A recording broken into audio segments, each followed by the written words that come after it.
آموزش بعدمون اینه که ما مجدد میایم پشت نگینمون رو چسب میزنیم، روی تور قرارش میدیم و با استفاده از روزنه هایی که داره اون رو دوخت میزنیم روی کار. و بعد وقتی که دوخت زدم دور تا دور نگینم رو چسب میزنم و نگین متری سایز 6 هم رو توجه کنید به رنگ یاستی. نگاه کنید رنگ نگین من آبیه ولی وسطش یک توناژ یاستی داره. من اگر بیام این رو بهش یاستی بزنم فوق العاده خوشگل میشه. به این صورت قرارش میدم و نگاه کنید توجه کنید که خوب خوابیده باشه روی کار.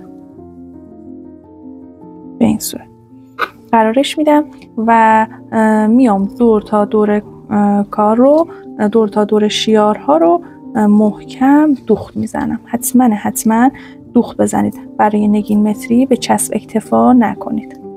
هر 2 تا دونه، هر 3 تا دونه یکی رو من میام بین شیارهاش رو دوخت میزنم و حتما نگین شیار اول و شیار آخر حتما دوخت بخوره. به این صورت من شروع میکنم دور تا دور کار رو دوخت زدن. وقتی دوخت زدم اضافه کار رو برش میزنم و دوباره دور تا دور نگین متری رو من میام چسب میزنم و مجدد یک دور دیگه نگین متری میچسبونم. خب وقتی که ما اومدیم این نگین متری رو دوخت زدیم احتیاج به یه دونه در واقع از این حلقه های گوشواره داریم. این گیره قفل بالاش رو در میاریم. خب میخوام به این صورت اینجا جا بیفته، یعنی روی خودش خب کار انجام بدیم. میایم یکی در میون، خب میایم یکی در میون کریستال صورتی سایز 6 و بعدش کنید من اینجا بذارم اینجا و بعدش مروارید آبی سایز 4 رد میکنیم یکی در میون. خب یعنی رنگایی که به خودشون بیان. خب اینها رو یکی در میون رد میکنیم. خب از داخل این شروع میکنیم به رد کردن به این صورت. و برای مرکزش ما یه دونه در واقع نگین چیز هم سر میندازیم. حواستون باشه جوری سر میندازید که بیاد پایین، برعکس سر نندازین. حالا من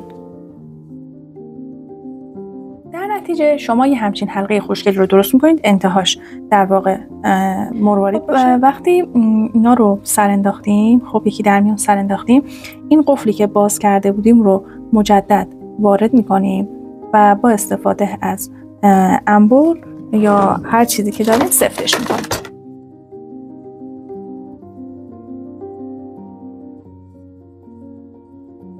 اون رو سفت میکنیم. مطمئن باشین که دیگه در نیاد. دور تا دورش رو برش میزنیم و با استفاده از فندک دورگیری میکنیم و میایم به این صورت روی کار مونتاژش میکنیم و بعد یا به این صورت مونتاژ میکنیم یا به این صورت مونتاژ میکنیم، هیچ فرقی نداره. ولی میتونید پشت کار رو یا سوزنه یا میخ گوشواره بزنید، از این روزنه رد کنید و اینجا بچسبونید. خب و اینجا میچسبونید و به این صورت و با در واقع با استفاده از این رو که و با استفاده از نخ و سوزن ما میایم اینجا رو به هم دیگه دوخت میزنیم. توجه کنید ما اول این میخمون رو رد میکنیم، خب بعد شروع میکنیم به دوختن.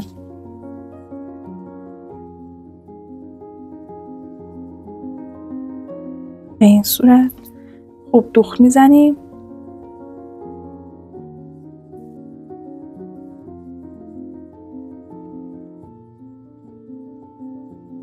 کنید این رو کامل دوخت میزنیم روی در واقع نگینمون به این صورت. خب حالا میایم یک تکه چرم برش میزنیم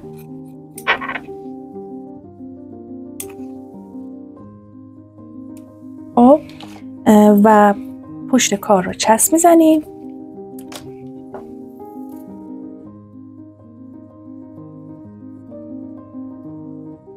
و چرم رو به این صورت رد میکنیم.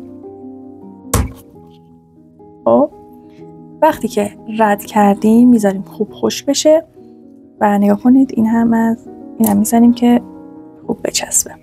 بعد دور تا دور کار رو برش میزنیم و اجازه میدیم خوب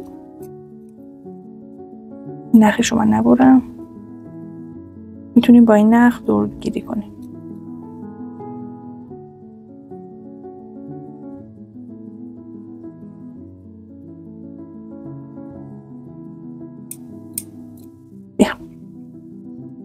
این هم از پشت کار ما. شما خیلی تمیزتر انجام بدین چون من دارم آموزش میدم، یه کمی شرایط سخته. بعد با استفاده از دورگیری هایی که اگه بلد هستین، با استفاده از منجوق یا بلرسان دور تا دور کار رو ما در واقع دورگیری انجام میدیم. خب به این صورت که شما میاین سوزن رو در میارین،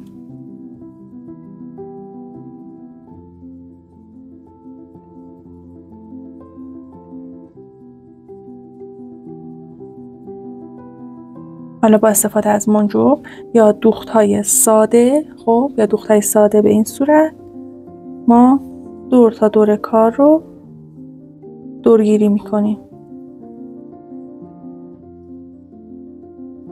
به این صورت.